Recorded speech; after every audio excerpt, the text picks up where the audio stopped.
तो लगातार अहम तस्वीरें हम आपको दिखा रहे हैं। चिनूक हेलीकॉप्टर इस वक्त ऋषिकेश एम्स पहुंच चुका है सभी 41 श्रमिकों को लेकर। सबसे पहले तस्वीरें आप यहां पर देखिए जहां पर चिनूक हेलीकॉप्टर लैंड कर चुका है और सभी श्रमिक यहां पर अब धीरे धीरे कर बाहर आ रहे हैं। तमाम एम्बुलेंस को यहां पर तैनात कर दिया गया है। हेलीपैड पर एम्बुलेंस पहुंच चुकी है और सीधा एम्बुलेंस के जरिए ही सभी जो श्रमिक है उन्हें अस्पताल के अंदर लेकर जाया जाएगा, जहां पर यह पूरा डेडिकेटेड वार्ड इनके लिए बनाया गया है। एक एक कर सभी एम्बुलेंस यहां पर जो है वह हेलीपैड पर पहुंचेंगे और सभी श्रमिक इन्हीं एम्बुलेंस के जरिए अंदर लेकर जाएंगे। तस्वीर आप देखिए, तस्वीरें आप देख रहे हैं जहां पर एम्बुलेंस इस वक्त लगी हुई है। चिनूक हेलीकॉप्टर भी आपको इस वक्त तस्वीरों में नजर आ रहा है, जिसके जरिए सभी मजदूरों को, सभी श्रमिकों को इस वक्त ऋषिकेश एम्स लेकर आया गया है।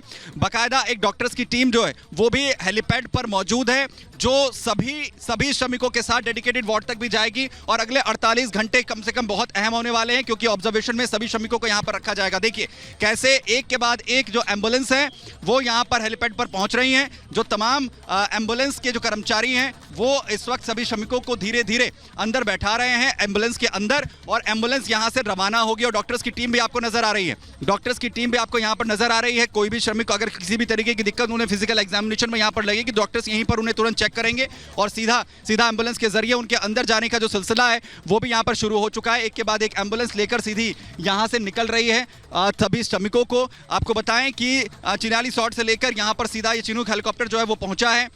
इन 41 श्रमिकों को सीएचसी के अंदर पिछले कुछ घंटों से यहां पर रखा गया था। उनके स्वास्थ्य की लगातार निगरानी डॉक्टर्स की तरफ से की गई थी, लेकिन हायर सेंटर के लिए डॉक्टर्स ने रिकमेंड किया था कि हायर सेंटर जो है वो कम से कम एक बार लेकर जाया जाए। अगले 48 घंटे बेहद अहम होंगे। पूरी जो चेकिंग है, पूरा जो हेल्थ रिकॉर्ड है वो पूरा यहां पर मेंटेन किया जाएगा। अगले 48 घंटे के अंदर जो सब पूरा एग्जामिनेशन है वो मजदूरों का एक बार फिर से यहां पर होगा। और देखिए एक के बाद एक तकरीबन 17 से 18 एम्बुलेंस यहां पर लगाई गई हैं, जो एक के बाद एक यहां पर हेलीपैड पर पहुंच रही हैं और मजदूरों को एक एक कर इसके अंदर बैठाया जा रहा है। सभी श्रमिकों को इसमें लेकर जाया जा रहा है और सीधा एम्स अस्पताल को, क्योंकि पूरी तरीके से अलर्ट पर रखा गया था, सीधा इमरजेंसी की ओर लेकर जा रही हैं तमाम जो यहां पर एम्बुलेंस है। और वहां पर जाते ही डॉक्टर्स पूरी तरीके से अलर्ट पर है, पूरी टीम वहां पर अलर्ट पर है, जो पूरी तरह जांच उनकी करेगी। उनके पूरे वाइटल जो उनके रिकॉर्ड्स सीएचसी में जिस तरीके की जो उनकी पूरे हेल्थ चेकअप पिछले कुछ घंटों के अंदर किया गया है उसे एक बार फिर से वो देखेंगे, उसे एग्जामिन करेंगे। और फिजिकल एग्जामिनेशन, इसके अलावा उनका जो हेल्थ जो उनका मेंटल सिचुएशंस है उसे भी ऑब्जर्व यहां पर किया जाएगा, क्योंकि एक प्रोटोकॉल के तहत डॉक्टर्स की तरफ से सजेस्ट किया गया कि अगले 48 घंटे तक किसी भी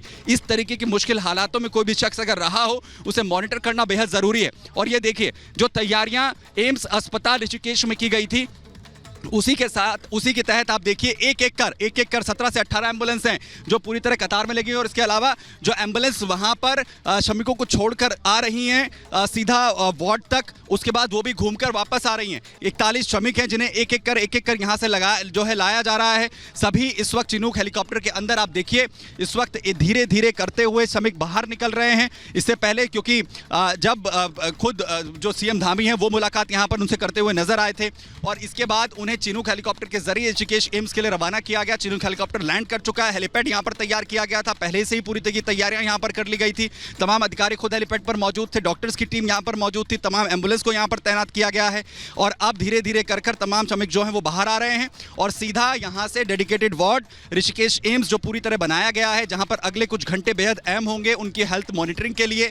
डॉक्टर्स उस पर खुद जो है वो नजर रखेंगे, क्योंकि इसमें यह कहा गया कि 17 दिनों तक इन्होंने कोई धूप नहीं देखी है, लगातार अपने परिवार से दूर रहे हैं। और इस तरीके के एनवायरनमेंट में कोई भी शख्स जो है वो जो है सिचुएशंस उसके लिए मेंटल लेवल से लिहाज से भी, फिजिकल लिहाज से भी उसके लिए मुश्किल हो सकती हैं। हालांकि अभी तक जब से डॉक्टर्स ने सभी श्रमिकों को अपने ऑब्जर्वेशन में रखा तब से लेकर अभी तक किसी भी तरीके की दिक्कत जो है वो श्रमिकों को नहीं हुई है। डॉक्टर्स का ये कहना है कि सभी श्रमिक पूरी तरीके से नॉर्मल हैं, लेकिन अभी भी उन्हें ऑब्जर्वेशन में रखा जाना चाहिए। उनका फिजिकल हेल्थ के साथ साथ मेंटल हेल्थ की भी उनकी जांच जो है वो होनी चाहिए, उन्हें ऑब्जर्व करने की कुछ देर ज़रूरत है। और अगले 48 घंटे जब उनका पूरा 48 घंटे का ऑब्जर्वेशन पूरा हो जाएगा उसके बाद डॉक्टर्स की तरफ से उन्हें हेल्थ सर्टिफिकेट यहाँ पर दे दिया जाएगा। उनकी तरफ से अगर क्लियर कर दिया जाता है कि डॉक्टर्स जो तमाम श्रमिक हैं पूरी तरीके से फिट है। देखिए कैसे एक एक कर जो श्रमिक हैं वो बाहर आ रहे हैं और एम्बुलेंस के अंदर उन्हें लेकर जाया जा रहा है और तुरंत जो है वहां से एम्बुलेंस रवाना हो रही है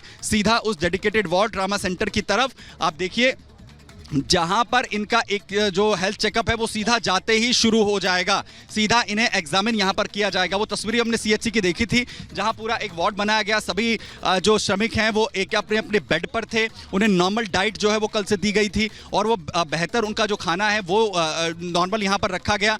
सभी चाहे उसमें अंडा देना हो, चाहे उसमें खीर देना हो या हल्का खाना देना हो, वो सारी चीज़ें जो है अभी तक श्रमिकों को दी गई थी। और अब जैसे वो यहाँ पर ट्रामा सेंटर के अंदर पहुंचेंगे, उनके एक बार फिर से उसी प्रोसेस को एक बार फिर से रिपीट किया जाएगा। डॉक्टर्स जो हायर सेंटर के हैं वो एक बार उन्हें देखेंगे, उन्हें ऑब्जर्व करेंगे, क्या किसी तरीके की परेशानी उन्हें फिजिकली या मेंटली कुछ तो नहीं आ रही है, उसे एक बार फिर से जांचा जाएगा। और जब ये पूरा प्रोसेस कंप्लीट हो जाएगा तब डॉक्टर्स अपनी तरफ से उन्हें क्लियर कर देंगे कि नहीं, किसी भी श्रमिक को किसी भी तरीके की दिक्कत नहीं है। और अच्छी बात यही है कि इतने दिनों के अंदर भी लगातार अंदर रहते हुए, क्योंकि जब आपने देखा प्रधानमंत्री नरेंद्र मोदी जब श्रमिकों के साथ बात कर रहे थे तो उन्होंने बताया कि वो आखिर कैसे अपने मेंटल लेवल को, अपने फिजिकल लेवल को बेहतर करने के लिए कर रहे थे, चाहे उसमें योग करना हो, मेडिटेशन करना हो या फिर अपना टाइम पास करने के लिए टाइम पास। तो ऋषिकेश से लाइव तस्वीरें मेरे सहयोगी सुमित आपको दिखा रहे हैं। तमाम जो श्रमिक हैं वो ऋषिकेश एम्स पहुंच चुके हैं, उनके वाइटल्स चेक किया जाएंगे, क्योंकि जब लंबे वक्त तक आप रहते हैं टनल में तो एक मेंटल शॉक लगता है, उसकी भी जांच होगी। लेकिन इस बीच जब तमाम श्रमिक रेस्क्यू होकर बाहर निकले, उसके पीछे जो सबसे बड़ा हाथ था वो रैट माइनस का था। उन्होंने मैनुअली टनल को खोदा और उसके बाद 41 श्रमिक करीब 17 दिन के बाद रेस्क्यू होकर बाहर आ पाए। एक रिपोर्ट दिखाते हैं आपको। 17 दिनों तक पहाड़ों से जो जंग चली, उस जंग के असली योद्धा कौन है, ये सवाल सबके जहन में है। हमारे ठीक पीछे आप देख सकते हैं, दरअसल ये वो 12 लोगों की टीम है, ये वो रैट माइनर्स हैं जिन्होंने वो कारनामा कर दिखाया जिस कारनामे को बड़ी बड़ी मशीनें नहीं कर पाई। आप सोचिए, अगर मशीन आखिरी के 10 मीटर तक जाने में पूरी तरह से असक्षम थी, जिसके बाद बुलाया गया इन 12 हीरोज को जिन्होंने वो कारनामा कर दिखाया जो शायद नामुमकिन था, और महज 24 से 26 घंटे के अंदर। शुरुआत में मुन्ना भाई आप ही से करना चाहूंगा, क्योंकि जब आप टनल के अंदर गए, टनल के अंदर घुसकर सबसे पहले आप उन श्रमिकों से मिले, उनका रिएक्शन कैसा था जब उन्होंने आपको देखा पहली बार? ऐसा था, मेरे 4 लड़के अंदर गए थे, फिर उनके पीछे उन्होंने मुझे बुलवाया, मुन्ना भाई से ही मिलना। मैं पीछे गया, वहाँ से पहुँचा, उन्होंने बहुत खुश हुए वो देख कर, और मुझे उनसे ज़्यादा खुशी हुई क्योंकि हमारा टारगेट मशीन पूरा हो गया था। और हम उनके पास पहुंच के उन्होंने मेरे को गले से लगाया और एक चॉकलेट दी मेरे को।